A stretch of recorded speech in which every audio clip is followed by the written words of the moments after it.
कृष्ण गोविंद गोविंद गोपाला कृष्ण गोविंद गोविंद गोपाला भज मोरे मुकुट श्री नंद लाला भज मोरे मुकुट श्री नंद लाला।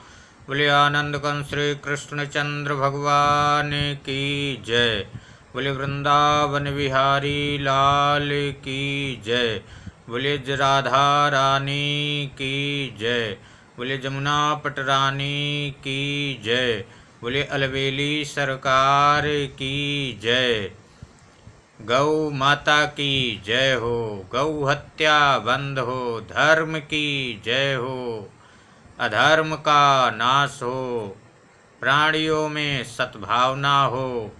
विश्व का कल्याण हो। श्रीमद्भागवत महापुराण की जय हो। जय जय श्री राधे। जय जय श्री राधे। जय जय श्री राधे श्याम।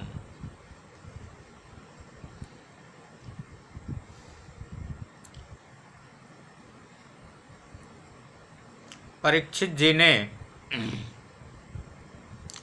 श्री सुखदेव जी से प्रश्न किया कि हे गुरुदेव, आपने मनवंतरों का वर्णन किया और मेरे द्वारा ये सुना भी गया। मन्वन्तराणि सर्वाणि तयोक्तानि श्रुतानि मे वीर्याण्यनन्तवीर्यस्य हरेस्तत्र कृतानि च। कि आपने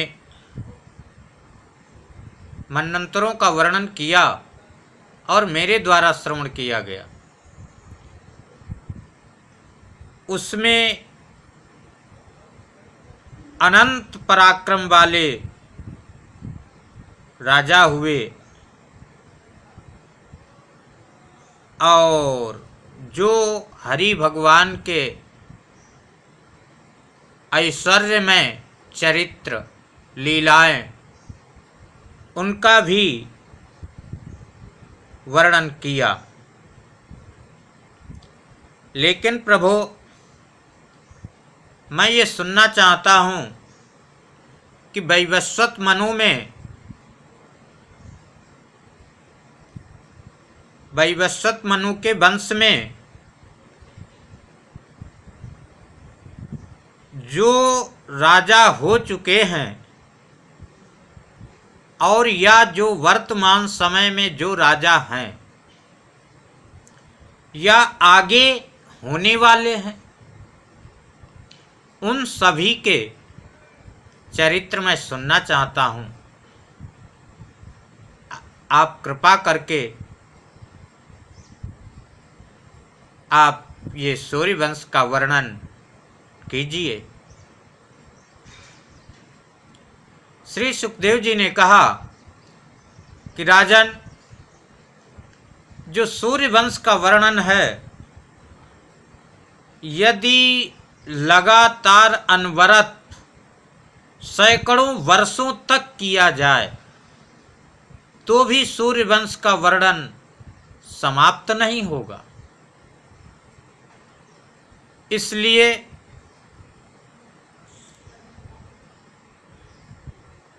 मैं सूर्यवंश का वर्णन करता हूँ, करूँगा, लेकिन संक्षेप में करूँगा।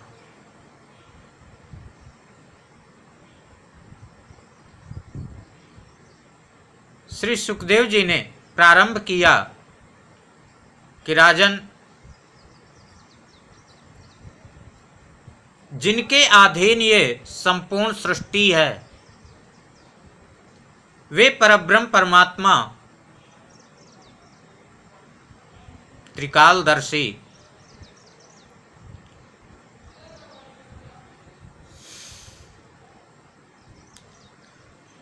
जिनके अंदर छोटे बड़े सभी जीव समाहित हैं, जो सभी की आत्मा है और प्रलय के समय भी केवल वही थे। जब फिर विश्व रचना के उनके अंदर संकल्प शक्ति जागृत हुई, तब उनकी नाभि से एक कमल निकला और कमल पे 4 मुख वाले ब्रह्मा जी प्रकट हुए। ब्रह्मा जी से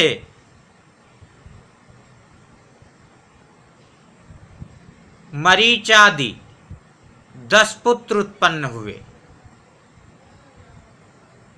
जैसा कि आप पहले भी श्रवण कर चुके हैं, मरीच्यत्रिरंगिरसः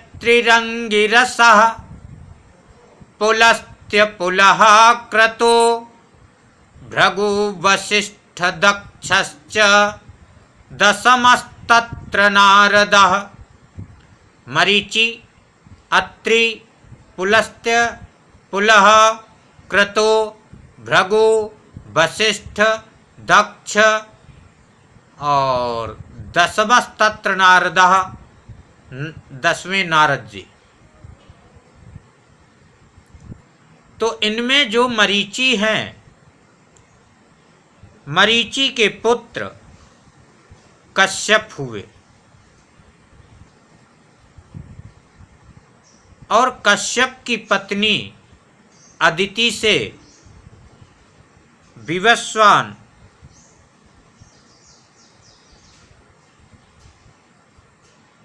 का जन्म हुआ। विवस्वान अर्थात सूर्य का जन्म हुआ।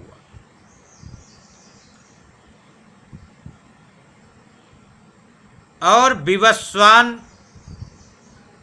की पत्नी संज्ञा, तो विवस्वान और संज्ञा से श्राद्ध देव जी का जन्म हुआ।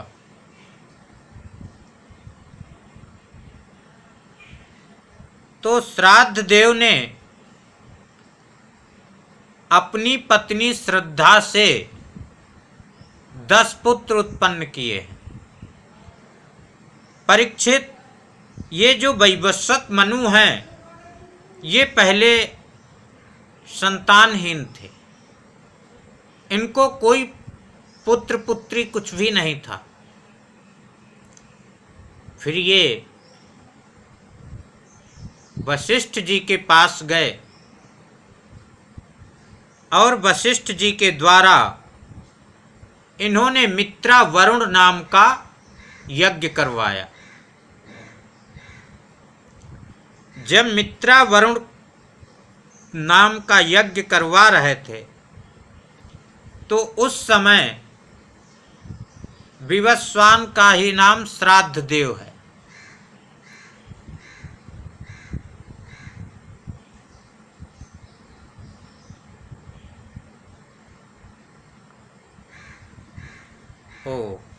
एक मिनट, विवस्वान की पत्नी संज्ञा से श्राद्ध देव उत्पन्न हुए हैं। तो ये श्राद्ध देव यज्ञ करवा रहे थे। श्राद्ध देव की पत्नी श्रद्धा, श्राद्ध देव तो ये चाहते थे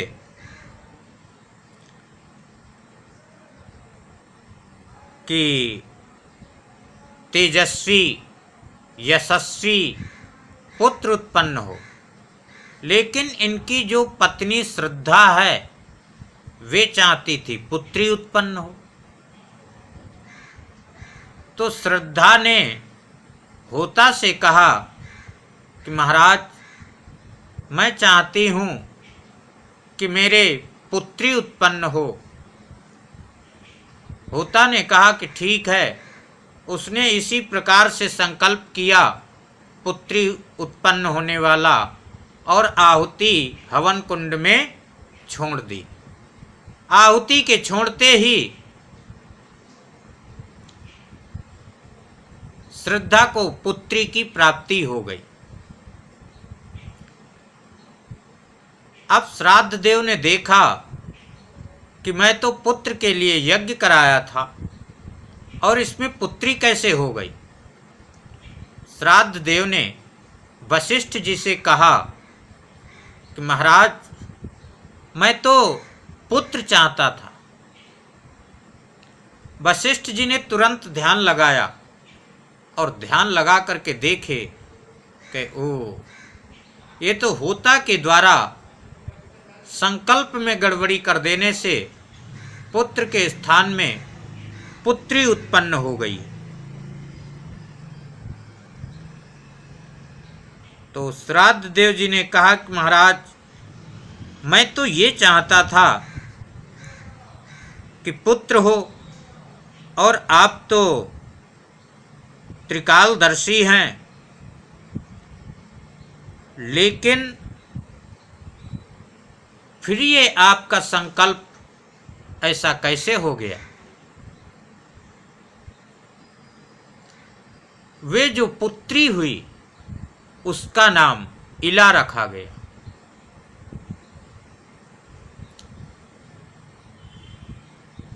वशिष्ठ जी ने कहा कि ठीक है, मैं इस पुत्री को ही पुत्र बना देता हूं।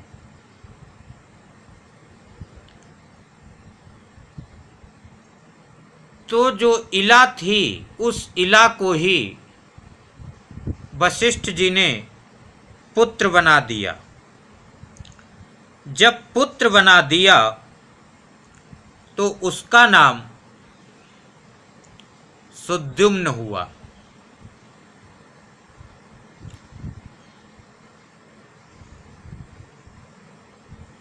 एक बार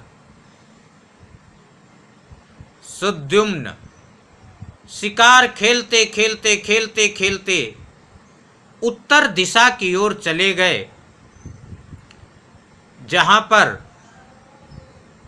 कैलाश पर्वत है उसी की तलहटी में चले गए। साथ में इनके बहुत से अनुचर भी थे। जब ये उस तलहटी में पहुंच गए तो जैसे ही पहुंचे तो अपने आप को देखते हैं कि मैं तो स्त्री हो गया। जो घोड़ा को देखते हैं वे घोड़ी हो गई। जितने भी अनुचर थे वे सबके सब स्त्री हो गए। अब ये आपस में एक दूसरे का मुख देखने लगे कि ये तो कैसे समस्या हो गई है।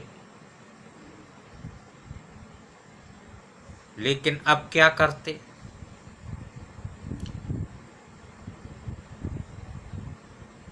परीक्षित जी ने पूछा कि हे गुरुदेव,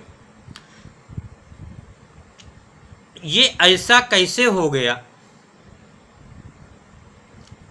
श्री सुखदेव जी कहते हैं कि राजन, एक बार की बात है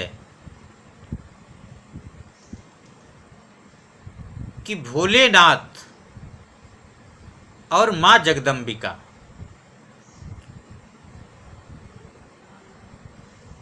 वहां विहार कर रहे थे। उसी समय बड़े बड़े तेजस्वी महात्मागण भोलेनाथ के दर्शन की इच्छा से वहां पहुंचे। यद्यपि वहां अंधकार था, लेकिन जो महात्माओं का तेज था उस तेज से वे अंधकार नष्ट हो चुका था। मां जगदम्बिका ने देखा कि ऋषिगण आ रहे हैं और मां जगदम्बिका और भोलेनाथ की स्थिति उस समय वस्त्र से रहित थी।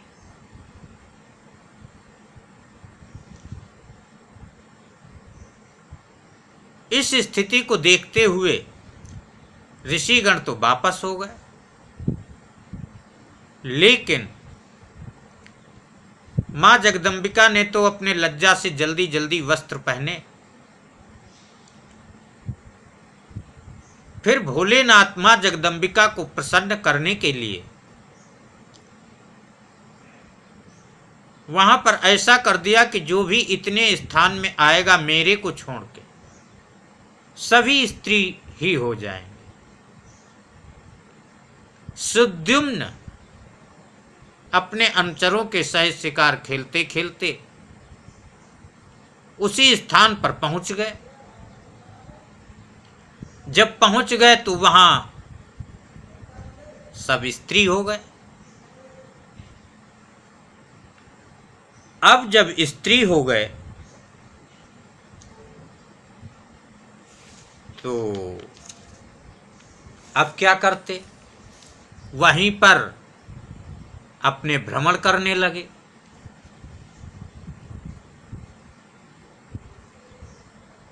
और भ्रमण करते हुए बुद्ध का आश्रम वहीं था, तो बुद्ध ने देखा कि एक सुंदर, इतनी सुंदर स्त्री, वे बहुत सुंदर स्त्री थी, राजा सुद्युम्न जो स्त्री बने, और इसके साथ में इतनी अनुचरियां, तो ये स्त्री मेरे को प्राप्त हो जाए।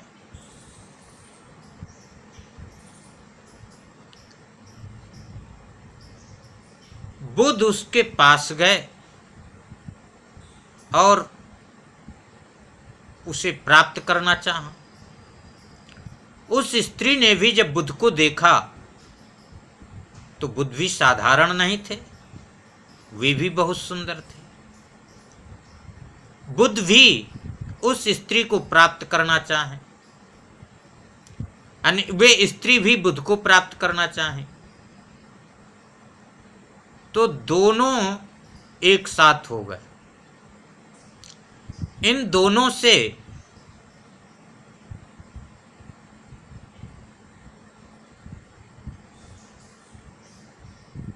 एक पुत्र का जन्म हुआ। जो इन दोनों से पुत्र का जन्म हुआ,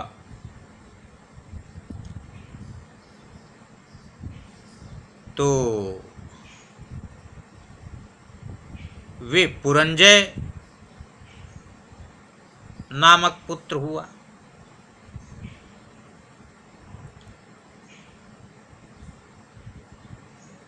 इधर श्राद्ध देव को पता चला कि मेरा पुत्र स्त्री रूप में हो गया। श्राद्ध देव तुरंत वशिष्ठ जी के पास पहुंचे और वशिष्ठ जी को प्रणाम किए, उनको संपूर्ण स्थिति बतलाई कि गुरुदेव ऐसी ऐसी बात है। वशिष्ठ जी ने भोलेनाथ का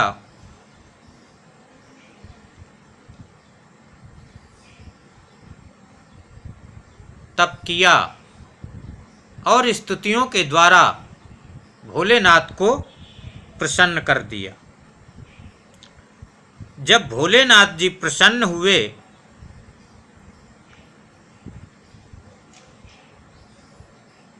तो भोलेनाथ के प्रसन्न होने पर भोलेनाथ जी ने कहा कि ठीक है, यदि ऐसी बात है तो ये 1 महीना तक स्त्री रहेंगे और 1 महीना तक पुरुष रहेंगे।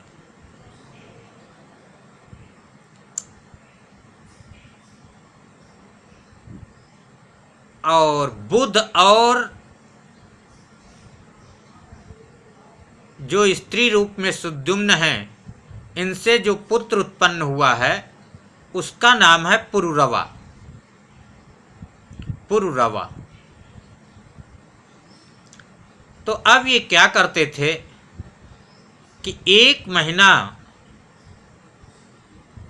के लिए राज्य में चले आते थे और 1 महीना के लिए फिर वहीं जंगल चले जाते थे।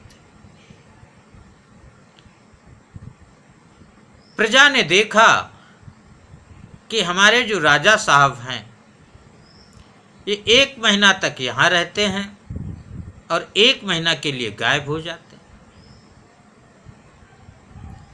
यद्यपि ये प्रजा को बहुत अच्छा नहीं लगा, इसलिए प्रजा ने उनका अभिनंदन नहीं किया।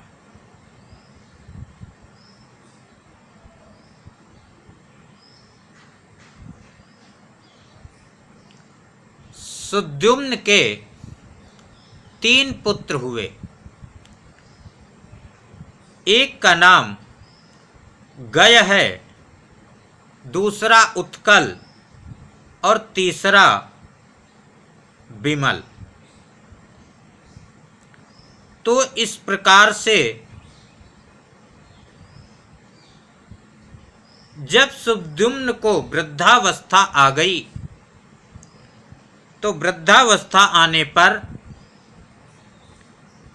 पुरुरवा को इन्होंने राजा बना दिया और अपने स्वतः जंगल में तपस्या करने के लिए चले गए। तो इस प्रकार से ये सुद्युम्न की कहानी भागवत के माध्यम से, इस कहानी को जो भी श्रवण करता है उसके सभी पाप नष्ट हो जाते हैं, उसके वंश की वृद्धि होती है। यदि प्रातः काल सुनता है तो रात्रि के किए हुए पाप नष्ट हो जाते हैं, और सायंकाल श्रवण करता है तो दिन के किए हुए पाप नष्ट हो जाते हैं। जो सायंकाल और प्रातः काल दोनों टाइम इसको सुनता है वे व्यक्ति निष्काम हो जाता है, निष्पाप हो जाता है, पाप रहित हो जाता है और अंत में वैकुंठ लोक की प्राप्ति करता है। आइए 2 बार भगवान का नाम लेते हैं। कृष्ण गोविंद गोविंद गोपाला, कृष्ण गोविंद गोविंद गोपाला, भज मोरे मुकुट श्री नंद लाला, भज मोरे मुकुट श्री नंद लाला। बोले आनंद कंस श्री कृष्णचंद्र भगवान की जय। बोले वृंदावन बिहारी लाल की जय। बोले जमुना पट रानी की जय।